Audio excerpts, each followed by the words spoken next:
नमस्कार दोस्तों, मैं हूं अंजलि और स्वागत है आप सभी का आपके अपने YouTube चैनल भारत जी की विद्यांजलि में।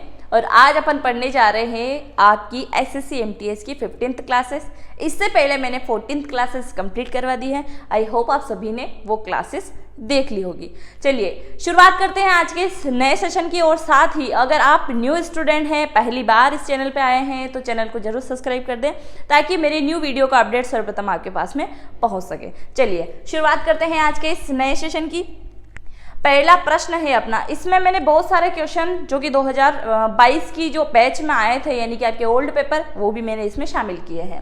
पहला प्रश्न है कल्याणी मंडल कल्याणी कुट्टम, ये कल्याणम है, कल्याणम मंडल कल्याणी कुट्टी अम्मा, ये पूरा एक व्यक्ति का नाम है कि शास्त्रीय नृत्य के लिए जानी जाती है। तो ये क्या है, कल्याण मंडल कल्याणी कुट्टी अम्मा, ये एक शास्त्रीय नृत्य करती है। जो कि कौन सा नृत्य करते हैं? मोहिनी अट्टम, ओडिसी, कुचिपुड़ी या मणिपुरी। इसका सही आंसर हो जाएगा मोहिनी अट्टम। ये नृत्य करती हैं। क्या करती हैं? मोहिनी अट्टम। मोहिनी अट्टम किस राज्य का नृत्य है? आप सभी ने अगर ओल्ड पेपर सोल्व किए हैं तो आप सभी को अच्छे से पता होगा कि एक क्वेश्चन हमेशा रिपीट चल रहा है, या तो राज्य से संबंधित नृत्य पूछे गए हैं या फिर आपसे पूछा गया है नृत्य से संबंधित नृत्यांगना का नाम या शास्त्रीय नृत्य से संबंधित कौन है। यानी कि नृत्य से संबंधित आप सारी चीज़ों को अच्छे से रट लीजिए, क्योंकि ये आपकी एग्जाम में 1 नंबर आपको दिला के जाएगा। इसका वीडियो भी प्लेलिस्ट में आपको मिल जाएगा। नृत्य से संबंधित ट्रिक से याद करने की सारी चीज़ें मैं आपको कंप्लीट करवा चुकी हूँ, जरूर देख लीजिएगा। इसका आंसर हो गया है मोहिनी अट्टम। मोहिनी अट्टम कहाँ का है? तो केरल का है। केरल राज्य में किया जाता है मोहिनी अट्टम। ओडिसी की अगर मैं बात करूँ तो उड़ीसा में क्या होता है? ओडिसी नृत्य होता है। ओडिसी नृत्य होता है। ओडिसी नृत्य होता है। कुचिपुड़ी की अगर मैं बात करूँ तो कुचिपुड़ी कहाँ पे होता है? आंध्र प्रदेश में। आंध्र प्रदेश में होता है कुचिपुड़ी। सभी बताया है मैंने, एक अंधा व्यक्ति कैसे एक पूड़ी तलने की, दाल पूड़ी बनाने की तैयारी करता है, इस प्रकार के मैंने सारे ट्रिक बना के आपको याद करवाए हैं। मणिपुर का, मणिपुरी आप सभी जानते हैं, मणिपुरी, मणिपुर का है मणिपुरी। आगे बढ़े, नेक्स्ट है निम्नलिखित में से कौन सा एक प्रसिद्ध भारतीय पार्श्व गायक के साथ साथ एक अभिनेता भी, यानी कि इन्होंने फिल्मों में काम भी किया है, गाने भी दिए हैं। तो दोनों के दोनों काम कौन करते हैं? अपने किशोर कुमार जी। एक युग का अंत, एक युग की शुरुआत, आप सभी ने सुना होगा ये सॉन्ग, बहुत ही अच्छा सॉन्ग है इनका। प्रणब मुखर्जी की अगर मैं बात करूं तो ये कौन थे? अपने भारत के राष्ट्रपति जी रह चुके हैं इनसे पहले, यानी कि द्रौपदी मुर्मू, इनसे पहले रामनाथ कोविंद, और इनसे पहले कौन रहते हैं? प्रणब मुखर्जी रहते हैं। काशीनाथ गडेकर की अगर मैं बात करूं, काशीनाथ गडेकर, तो ये कौन थे? तो ये क्या थे? एक डायरेक्टर, एक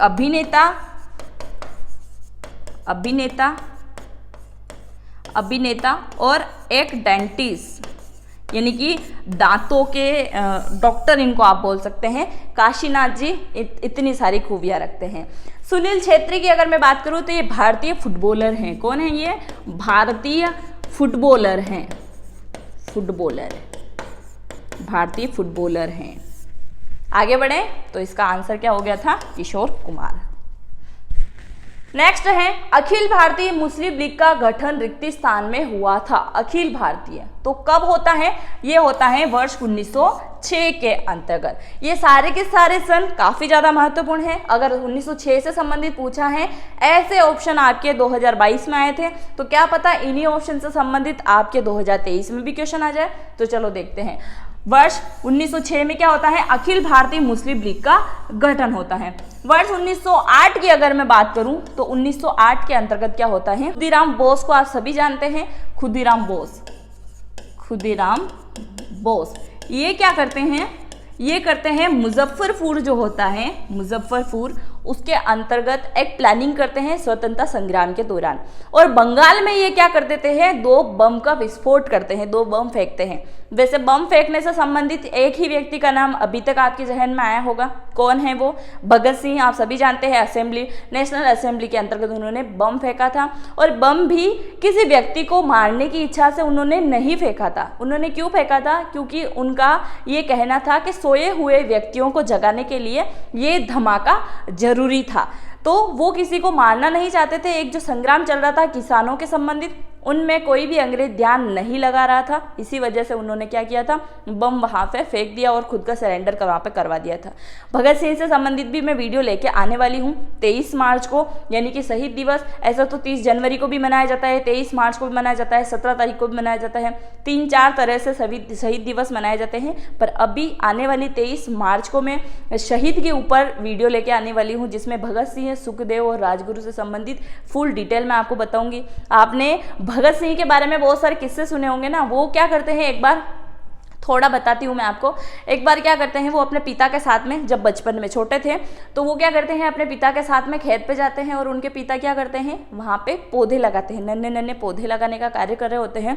तो वो उनसे पूछते हैं कि आप ये पौधे क्यों लगा रहे हो, इन पौधों को लगाने से होगा क्या। अब छोटे बच्चे के मन में बहुत सारी जिज्ञासा रहती है। अब वो छोटे हैं, क्योंकि आपने उनके बारे में थोड़ी बहुत अगर कहीं स्टोरी पढ़ी होगी तो आपको पता होगा, 21 वर्ष की उम्र में तो उनको फांसी मिल गई थी। तो आप बताइए कितना प्रेरित मतलब बचपन रहा होगा उनका। तो वो क्या करते हैं, अपने पिता से पूछते हैं कि आप ये पेड़ क्यों लगा रहे हो, ये पौधा क्यों लगा रहे हो। तो उनके पिता का जवाब होता है कि ये मैं पेड़ इस वजह से लगा रहा हूँ ताकि ये बड़े होके अपन को फल दे सकेंगे, जो भी फल का पौधा लगाया है। इसके अलावा छांव देंगे, बहुत सारी ऑक्सीजन देंगे, सारी चीज़ें वो बताते हैं। तो छोटे से दिमाग में बहुत सारी करामत आ जाती है। वो सोचते हैं कि जब एक पौधा लगाने से इतना सब कुछ हो सकता है, तो मैं क्यों ना एक पिस्टल लगा दूं। तो वो क्या करते हैं, खेत में जाके एक पिस्टल को बो देते हैं। अब जैसे ही पिस्टल को बोते हैं तो अपने पिता को आके बताएं कि मैंने एक पिस्टल लगाया है, मतलब बो दिया है उसको। जैसे ही उसका पौधा निकलेगा, बहुत सारी पिस्टल लगेगी और मैं क्या करूँगा, एक स्वतंत्रता संग्राम कर दूंगा इन ब्रिटिशों के खिलाफ। आप देखिए, बचपन में जो 6-7 साल का बच्चा अच्छे से बोल भी नहीं पाता है, उन्होंने ऐसा काम किया था। तो बहुत बड़ी बात है उनके लिए। और एक हैशटैग भी चलाना जरूरी है कि उनको राष्ट्रपुत्र का दर्जा दिया जाए। तो आप इससे कितने % सहमत हैं, कमेंट बॉक्स में जरूर बताइएगा। और शहीद भगत सिंह के ऊपर जो मैं वीडियो लेके आने वाली हूँ, उसका किस किस को इंतजार रहेगा, कमेंट बॉक्स में यस जरूर लिख दीजिएगा। देखते हैं आगे। 1905 की अगर मैं बात करूँ तो 1905 में क्या होता है, सभी को अच्छे से पता है। 1905 में क्या होता है, बंगाल विभाजन होता है, बंगाल विभाजन। और विभाजन नीति किसकी देन है, तो यह है लॉर्ड कर्जन की। ये दो जो है ना लॉर्ड, ये भगवान जो है अंग्रेज, ये बहुत कंफ्यूज करते हैं। लॉर्ड कर्जन विभाजन नीति के लिए और जो डलहौजी जो है वो क्या है, हड़प नीति के लिए है। तो दोनों में आप कंफ्यूज मत होना। कर्जन है यानी कि विभाजन करता है और हड़प नीति के अंतर्गत डलहौजी आते हैं। 1910 की अगर मैं बात करूं तो 1910 में क्या होता है, वाराणसी के अंतर्गत क्या होता है, अखिल भारतीय हिंदी सम्मेलन होता है। अखिल भारतीय हिंदी सम्मेलन होता है। क्या होता है, हिंदी सम्मेलन होता है। अखिल भारतीय हिंदी सम्मेलन होता है। इसकी अध्यक्षता कौन करते हैं, मदन मोहन मालवीय। अब ये इसकी अध्यक्षता करते हैं। अब ये प्रश्न आप बोलोगे कि कैसे पूछा जाएगा, तो ऐसे पूछा जाएगा कि 1910 या तो सन पूछ लिया जाएगा या आपसे ये पूछ लिया जाएगा कि प्रथम बार जब अध्यक्षता करी थी मदन मोहन मालवीय ने अखिल भारतीय हिंदी सम्मेलन की, तो रेडियो पर प्रसारण कब हुआ था, यानी कि कौन सी डेट को हुआ था और कौन से शहर से होता है, तो वाराणसी से होता है, 1910 को होता है। और पहली बार रेडियो पर प्रसारण होता है अखिल भारतीय हिंदी सम्मेलन का। ऐसे तो रेडियो पे प्रसारण पहली बार मुंबई से होता है, किंतु अगर आपसे अखिल भारतीय हिंदी सम्मेलन का पूछा जाए तो वो वाराणसी से हो जाएगा। आगे बढ़े। नेक्स्ट है, असम का अंबुबाची त्योहार प्रतिवर्ष रिक्ति स्थान के महीने में मनाया जाता है। अंबुबाची के बारे में आप सभी ने पढ़ा होगा। जब मैंने आपको त्योहारों के बारे में पढ़ाया था तो सारा कुछ मैंने आपको डिटेल से पढ़ा दिया था। असम का अंबुबाची त्योहार प्रतिवर्ष रिक्ति स्थान के महीने में मनाया जाता है, तो जून के महीने में ये मनाया जाता है। अब अंबुबाची का त्योहार होता क्या है, इसे तो डिटेल नहीं पूछी जाएगी, पर मैं आपसे बता देती हूँ ताकि एक याद करने के लिए थोड़ा लॉजिक आपके पास में रहेगा। अंबुबाची जो माँ है, अंबुबाची वो क्या है, 51 शक्तिपीठों में से एक है। 51 शक्तिपीठ 51 शक्तिपीठ को आप सभी जानते हैं क्या होता है, माँ शक्ति के 51 टुकड़े हो जाते हैं भगवान विष्णु के चक्र से, और वो जगह जगह जैसे गिरते हैं तो वहाँ पे क्या है, अभी पूजा होती है और 51 शक्तिपीठ के रूप में वो बन चुके हैं। कहीं उनकी भुजा गिरती है, कहीं उनके पैर गिरते हैं, कभी उनकी आँख, नाक, कान, गला, जीवान, सभी प्रकार की उनकी पूजा होती है। तो अंबुबाची असम के अंतर्गत माँ की योनि गिरी थी और वहाँ उनकी पूजा की जाती है।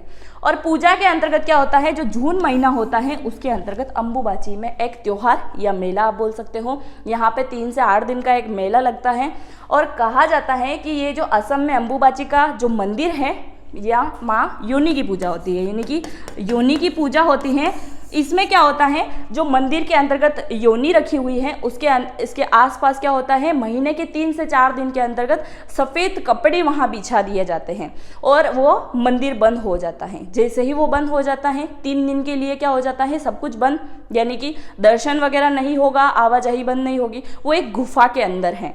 तो उसके अंतर्गत क्या होगा, जैसे ही बंद है तो इसके मंदिर के पास में एक नदी निकलती है जिसको आप सभी जानते हैं, ब्रह्मपुत्र नदी यहाँ पे है।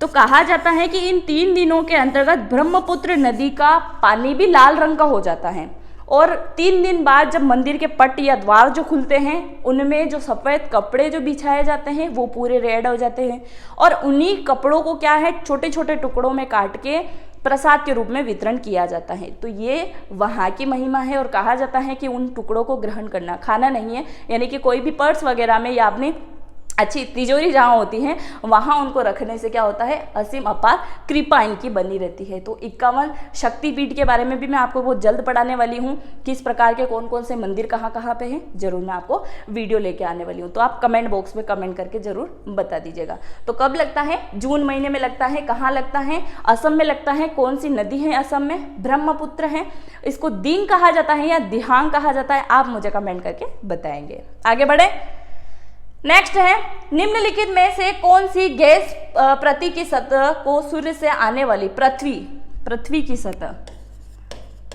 की सतह से सूर्य को आने वाली पराबैंगनी की विकिरणों से बचाती है। तो आप सभी अच्छे से जानते हैं, छोटे बचपन से ही आप पढ़ते आए हैं, ओजोन परत क्या करती है, पराबैंगनी किरणों को आने से रोकती है। वायुमंडल से संबंधित, गैसों से संबंधित एक क्वेश्चन आपका ये भी फिक्स चल रहा है, आप इसको भी अच्छे से नोट डाउन कर लीजिए। अगर आपको ये वीडियो चाहिए ना कि कौन कौन से टॉपिक से लगातार क्वेश्चन आ रहे हैं, जैसे राष्ट्रपति से संबंधित एक क्वेश्चन फिक्स है, अनुच्छेद से संबंधित एक क्वेश्चन फिक्स है। इसके अलावा अगर मैं आपसे पूछूं, अभी मैंने थोड़ी देर पहले बताया था नृत्य से संबंधित एक क्वेश्चन फिक्स है। तो अगर आप इस प्रकार के टॉपिक चाहते हैं कि कौन कौन से टॉपिक से लगातार क्वेश्चन आ रहे हैं तो कमेंट बॉक्स में जरूर लिख दीजिएगा, मैं इसके लिए आपके स्पेशल वीडियो आपके पास में लेके आ जाऊंगी। तो ओजोन परत होता है जो क्या करता है, पराबैंगनी विकिरणों से बचाता है। वायुमंडल में सबसे अधिक कौन सी गैस पाई जाती है, सभी को अच्छे से पता है, काफी समय मैंने बताया आपको, नाइट्रोजन होता है,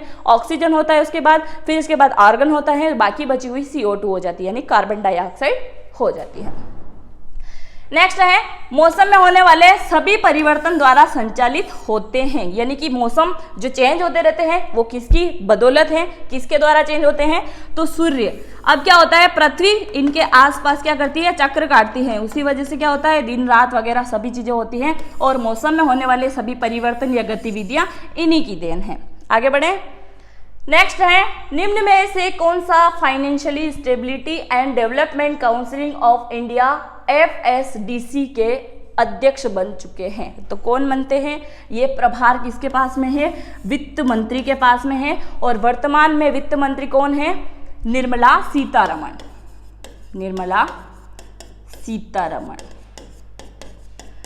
सीतारमण। और ये एकमात्र ऐसी वित्त मंत्री है जिन्होंने क्या किया है, पेपरलेस बजट इन्होंने प्रस्तुत किया है। मानव संसाधन एवं विकास मंत्री की अगर मैं बात करूं तो यहाँ पे कौन आ जाएगा, धर्मेंद्र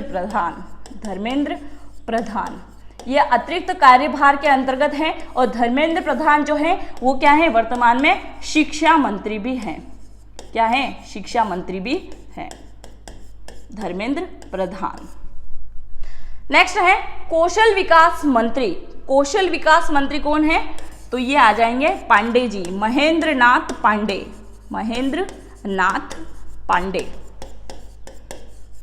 महेंद्र नाथ पांडे। गृह मंत्री आप सभी जानते हैं मोटा भाई को, यानी कि अमित शाह, ये गृह मंत्री हैं। आगे बढ़े तो इसका आंसर आपने देख लिया है, वित्त मंत्री। निम्नलिखित में से कौन सा संपर्क बल का उदाहरण है? संपर्क बल का उदाहरण कौन सा आ जाएगा? पेशीय बल।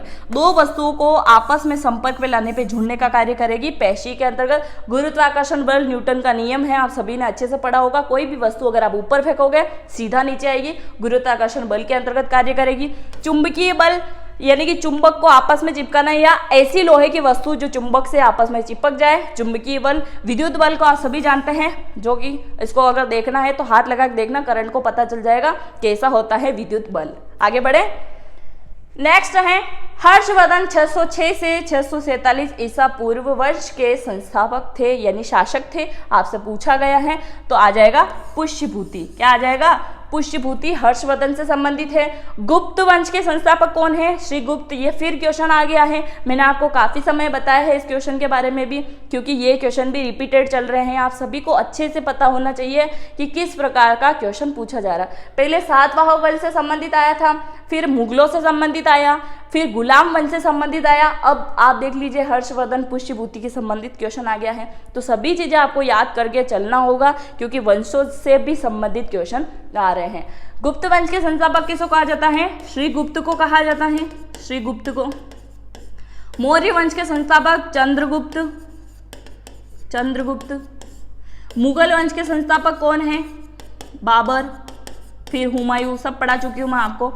नेक्स्ट है बैंगनी क्रांति, पर्पल रिवॉल्यूशंस, जिसे जम्मू और कश्मीर में शुरू किया गया था, रिक्ति स्थान के रूप में जाना जाता है। तो इस क्रांति को क्या कहेंगे? लेवेंडर क्रांति इसको कहेंगे। बैंगनी क्रांति, बैंगनी कलर के फूल यानी कि पर्पल रिवॉल्यूशंस।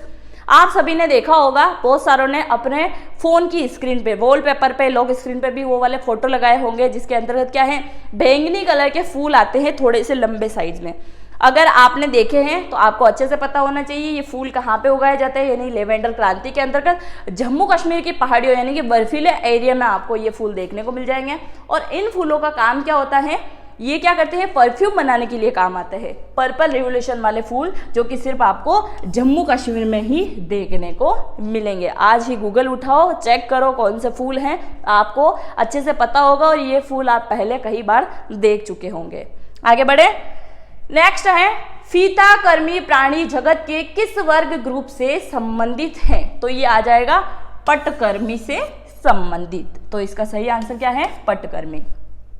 नेक्स्ट है बागुरुम्बा किस भारतीय राज्य का लोक नृत्य है? बागुरुम्बा, बागुरुम्बा कहाँ का है? असम का।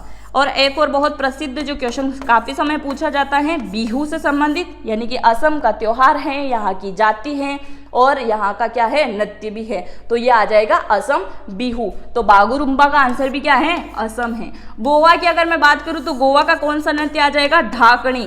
सभी को बताया था गोवा में क्या है? लोगों का मेला लगता है। लॉजिक जो ट्रिक बताई थी मैंने आपको याद करने के लिए, लोगों का मेला लगता है, बोतलें खोली जाती है, पार्टी होती है, तो उस प्रकार से सारे नृत्य मैंने आपको याद करवा दिए थे। हरियाणा की अगर मैं बात करूं तो हरियाणा में क्या होता है? चौपाई नृत्य होते हैं। आपने देखा होगा औरतें क्या करती हैं? हाथों से तालियां पीट पीट के, पैरों को फेंक फेंक के डांस करती है। वो किस में आ जाएगा? हरियाणा चौपाई के अंतर्गत आ जाएगा। कर्नाटक का जो नृत्य है ये सभी आप अच्छे से जानते हैं, इसको थोड़ा याद करने लिए कठिन होता है, सोचने में आ जाता है ये नृत्य है या इसको गाया जाता है। क्या है ये? यक्षगान, यक्षगान, यक्षगान। तो यक्षगान है ये। तो ये कहाँ का आ जाएगा? कर्नाटक का आ जाएगा। आगे बढ़े, नेक्स्ट है दंती दुर्ग भारत के किस राज्य से संबंधित है? दंती दुर्ग से संबंधित आपसे पूछा गया है, तो ये आ जाएगा चालुक्य से संबंधित। दंती दुर्ग भारत के किस राज्य से संबंधित है? तो ये शासक आते चालुक्य, उनसे संबंधित है। चोल तमिलनाडु से संबंधित, राष्ट्रकूट, चेर सभी मैं आपको पढ़ा चुकी हूँ। नेक्स्ट है ब्लॉक पर्वतों में उत्थान ब्लॉकों का रिक्त स्थान को कहा जाता है? तो ब्लॉकों को क्या कहा जाता है? शंकु, ढलान, उत्तराखंड या द्रोणिका। तो इसको कहा जाता है द्रोणिका। क्या कहा जाता है इसको? द्रोणिका कहा जाता है। नेक्स्ट है मार्च 2022 में पंजाब के नए मुख्यमंत्री के रूप में किसे चुना गया है? अभी पंजाब में किसकी सरकार है? आपकी सरकार, आपकी और मेरी नहीं, आपकी, यानी कि अरविंद केजरीवाल। आपकी सरकार है, दिल्ली के राजा तो बन ही बैठे हैं, इसके साथ साथ में पंजाब पे भी इन्होंने कब्जा कर लिया है। अरविंद केजरीवाल कहाँ के हैं? दिल्ली। नवजोत सिंह सिद्धू ये भी ठोको ताली से संबंधित है, आप सभी जानते हैं, क्रिकेटर भी है, एक राजनेता भी है और बहुत सारी कॉमेडी भी ये करते हैं। अमरिंदर सिंह की अगर मैं बात करूं तो ये पहले पंजाब के पूर्व मुख्यमंत्री के रूप में रह चुके हैं। इनके बाद में कौन आते हैं? चन्नी साहब आते हैं और उनके बाद में कौन आते हैं? भगवंत मान आते हैं। अभी वर्तमान में कौन है? भगवंत मान है, जो कि आपकी पार्टी से संबंधित हैं। नेक्स्ट है, निम्नलिखित में से कौन सा सर्फ नौका दौड़ का एक भारतीय खेल है? सर्फ नौका ये कहाँ पे होता है? दक्षिण भारत के अंतर्गत होता है। और एक कौन सा गेम है जिसमें आप मुझे कमेंट करके बताएंगे, उसको मैं काफ़ी समय पढ़ा चुकी हूँ। एक बेल को छोड़ दिया जाता है और बहुत सारे व्यक्ति उसको पकड़ने के लिए पीछे दौड़ते हैं, तो वो कौन सा खेल है? आप मुझे कमेंट करके बताएंगे। तो इसका आंसर क्या है? वलकमकली। वलकमकली क्या है? इसका आंसर है। तो निम्नलिखित में से कौन सा सर्प नौका दौड़ है? तो इसके अंतर्गत आ जाएगा वलकमली। मलखम की अगर मैं बात करूं तो मलखम कहाँ का है? उज्जैन का है, सभी जानते हैं, मध्य प्रदेश से संबंधित हैं। इसमें पुरस्कार दिया जाता है प्रभास जोशी पुरस्कार। और कब से इसकी शुरुआत हुई इस खेल की? 2013 से इसकी शुरुआत होती है। ये खेल भी है और इसको एक नृत्य के रूप में भी प्रस्तुत किया जाता है। एक व्यक्ति के ऊपर एक और इस प्रकार से खंबे बना के फिर चक्री बनाते हैं और फिर डांस करते हैं, या इसको खेल के रूप में भी देखा जाता है। मलखम के खिलाड़ी उज्जैन से ही आते हैं, जहाँ पे क्या है? एक ज्योतिर्लिंग है महाकालेश्वर कॉरिडोर भी वहाँ बनाया गया है। सारी चीज़ें मैं आपको पढ़ा चुकी हूँ। खो खो में कितने व्यक्ति होते हैं? 6 होते हैं, 9 होते हैं, 11 होते हैं, कितने होते हैं? आप मुझे कमेंट करके बताएंगे। आगे बढ़े। नेक्स्ट है, गुजरात के हजीरा से उत्तर प्रदेश के जगदीशपुर तक जाने वाली HVJ गैस पाइपलाइन निम्न में से किस राज्य से होकर गुजरती है? गुजरात से होकर हजीर उत्तर प्रदेश से जगदीशपुर यानी कि झारखंड तक जाने वाली कौन से राज्य से होकर गुजरती है? तो ये सोया प्रदेश, भारत का हृदय प्रदेश, और टाइगर स्टेट कौन सा आ जाएगा? मध्य प्रदेश आ जाएगा। आगे बढ़े। भारतीय संविधान का कौन सा भाग राज्य की नीति निदेशक तत्वों से संबंधित है? तो कौन सा भाग नीति निदेशक तत्व से संबंधित है? तो ये आ जाएगा भाग 4। कौन सा आ जाएगा? भाग 4। तो इसके अंतर्गत क्या लिखा हुआ है? एक नीति निदेशक तत्व होगा जिसका डिटेल किसके अंतर्गत आ जाएगा? भाग 4 के अंतर्गत। अगर मैं बात करूं भाग 3 की तो इसके अंतर्गत क्या आ जाएंगे? मौलिक अधिकार। और मौलिक अधिकार कहाँ से लिए गए हैं? अमेरिका से लिए गए हैं, यानी कि अमेरिका के संविधान से लिए गए हैं। भाग 5 की अगर मैं बात करूं तो इसके अंतर्गत लिखा हुआ है कि भारत का एक राष्ट्रपति भी होगा, राष्ट्रपति के कार्यकाल भी होंगे, यानी कि राष्ट्रपति के पद का इसमें उल्लेख है। तो भारत का राष्ट्रपति होगा, और इसके साथ में क्या है? कार्यपालिका को भी जोड़ा गया है, कार्यपालिका। तो कार्यपालिका भी किसके अंतर्गत आ जाएगी? भाग 5 के अंतर्गत आ जाएगी। और अगर भाग 2 की मैं बात करूं तो भाग 2 में क्या आ जाएगा? जहां आप रह रहे हो, आपके पास में आधार कार्ड है, यानी कि क्या है? भारतीय सिटीजनशिप, जो इंडियन सिटीजनशिप के नाम से जानी जाती है। क्या कहते हैं इसको? भारतीय नागरिकता। तो भारतीय नागरिकता किस में आ जाएगी? भाग 2 के अंतर्गत आ जाएगी। तो इस क्वेश्चन का आंसर क्या है? भाग 4 हो जाएगा। आगे बढ़े। नेक्स्ट है, द ग्रेट इंडियन नोवेल पुस्तक प्रसिद्ध राजनीतिक द्वारा लिखी गई है। तो राजनीतिक कौन है? शशि थरूर, जिनके द्वारा ये पुस्तक लिखी गई है। इन्होंने गाय भैंसों यानी पशुपालन से संबंधित भी पुस्तकें लिखी है। दूसरा पॉलिटिक्स से संबंधित, प्रधानमंत्री से संबंधित भी इन्होंने पुस्तकें लिखी है। एग्रीकल्चर से संबंधित भी इनकी पुस्तकें हैं। अभी तक इनकी टोटल 51 पुस्तकें हैं। 51 कविताएं किसकी है? वो है अटल बिहारी वाजपेयी जी की। पर इनकी 51 पुस्तकें हैं जो कि काफ़ी अच्छी है, मोटिवेशनल देती हैं, आप जरूर पढ़िएगा। तो द ग्रेट इंडियन नॉलेज पुस्तक प्रसिद्ध राजनीतिक द्वारा लिखी गई है, शशि थरूर के द्वारा। इन तीनों में से अगर आपको किसी एक की भी पुस्तक याद है तो आप मुझे कमेंट बॉक्स में जरूर लिख दीजिएगा। नेक्स्ट है, निम्न में से कौन सा कारण भारत में ग्रामीण गरीबी का नहीं है? ग्रामीण गरीबी का नहीं है तो निरक्षरता ये है। अगर आप पढ़े लिखे नहीं हैं तो आपके पास में रोजगार के अवसर ही नहीं होंगे, क्योंकि आप किसी चीज को पढ़ लिख ही नहीं सकते तो कैसे क्या रोजगार प्राप्त करोगे? तो ये तो है ही सही। कृषि के अतिरिक्त वैकल्पिक रोजगारों का अवसर नहीं होना, यानी कि इनकी कमी होना। अगर आप गांव से संबंधित है, लघु कुटीर उद्योग आपको देखने को मिल जाएंगे। पर इसके अलावा और कोई भी रोजगार आपको देखने को नहीं मिलेगा। पशुपालन या कृषि से ही आपकी जिंदगी का गुजारा होगा, तो यह भी हो जाएगा। और पूंजी की कमी, तो पूंजी की कमी तो बहुत सही रहती है। अगर आपको कोई काम ही नहीं मिल रहा है तो पैसे कहाँ से आएंगे? तो इसका आंसर क्या है? ग्रामीण क्षेत्रों से पलायन। क्या हो जाएगा? ग्रामीण क्षेत्रों से पलायन। 3 कारण तो हैं, एक कारण नहीं है। ग्रामीण क्षेत्रों से जाने से क्या गरीबी नहीं रहेगी कि रहेगी? वो चीज़ें आप देख लीजिए ना, क्योंकि लॉजिक बना के चलोगे ना तो आसानी से सारी चीज़ें याद हो जाएगी। पूछा गया है निम्न में से कौन सा कारण भारत में गरीबी का नहीं है, तो ग्रामीण क्षेत्र से अगर आप शहर में बस गए तो आप गरीब रहेंगे क्या? नहीं रहेंगे ना। तो वो चीज़ें हैं, बाकी सारी चीज़ें हैं उनकी वजह से आप गरीब रह सकते हैं। आगे बढ़े। नेक्स्ट है, यदि न्यायपालिका की यह मानना है कि संसद द्वारा पारित विशेष कानून संविधान के मूल ढांचे का उल्लंघन करते हैं तो उसके पास ऐसे कानूनों को रद्द करने के लिए शक्ति है, ऐसे रिक्त स्थान कहा जाता है। तो क्या कहा जाता है? न्यायिक समीक्षा। अगर कुछ भी प्रॉब्लम है तो आपके लिए आधी रात को भी क्या है? न्याय शामिल है, यानी कि आपके लिए हाजिर है, आप जा सकते हो, अपने लिए न्याय पा सकते हो। ये भी संविधान के अंतर्गत लिखी हुई चीजें हैं। नेक्स्ट है, निम्नलिखित में से कौन सा कलकत्ता में ब्रह्म समाज की स्थापना करते हैं? ब्रह्म समाज की स्थापना किसके द्वारा की गई है? राजा राम मोहन राय। अब आप देखिए, राम की उत्पत्ति कहाँ से होती है? ब्रह्म समाज, यानी कि ब्रह्मा के द्वारा इसकी उत्पत्ति है। ये वाले क्वेश्चन आपको कंफ्यूज करते हैं, इस वजह से मैं आपको छोटी ट्रिक बता रही हूँ ताकि आप याद कर सके। कलकत्ता में ब्रह्म समाज की स्थापना, सीधा कलकत्ता का नाम नहीं भी आए, सिर्फ आपसे पूछा जाए ब्रह्म समाज की स्थापना किसने करी है, तो राजा राम मोहन राय को इसका संस्थापक कहा जाता है। ब्रह्मा के द्वारा उत्पत्ति होती है राम की, ऐसे याद रखिए। स्वामी विवेकानंद, यानी कि प्रभु आप विवेक से काम लीजिए, और विवेक से काम कौन ले सकते हैं? सिर्फ भगवान ही ले सकते हैं, इंसानों में तो कोई विवेक बचा नहीं है। तो इस प्रकार से आप याद रखिए, ये सिर्फ ट्रिक है ना, इसको ज़्यादा मन पे लेने की जरूरत नहीं है। तो स्वामी विवेकानंद की अगर मैं बात करूँ तो ये क्या है?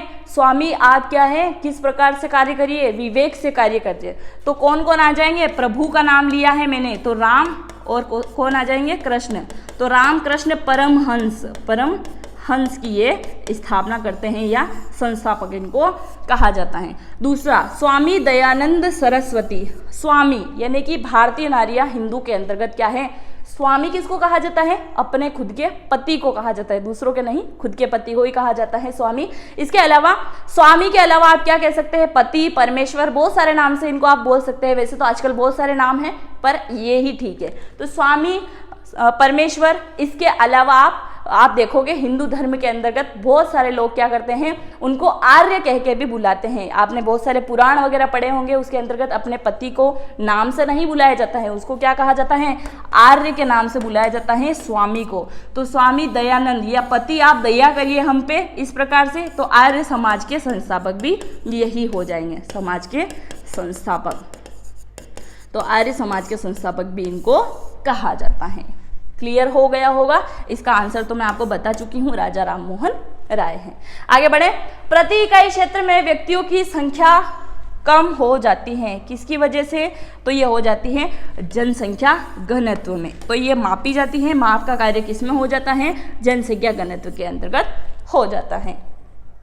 नेक्स्ट है, भारत के मंदिरों से संबंधित दिए गए कथनों में से कौन से कथन सत्य हैं? नागर शैली की वास्तु और उत्तर भारतीय शैली के नाम से भी जाना जाता है, यानी कि नागर शैली। मैंने आपको बताया है जो जो मंदिर अलग अलग शैली में बने हुए, जैसे कोई नागर शैली में बने हुए हैं, कोई द्राविड़ शैली में।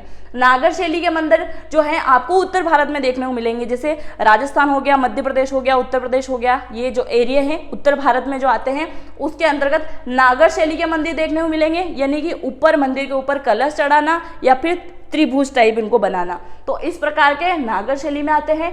द्राविड़ शैली वास्तुकला की बात करें तो दक्षिण भारत, यानी कि मीनाक्षी मंदिर जो है उस प्रकार के मंदिर है दक्षिण भारत, तमिलनाडु, आंध्र प्रदेश, केरल, कर्नाटक।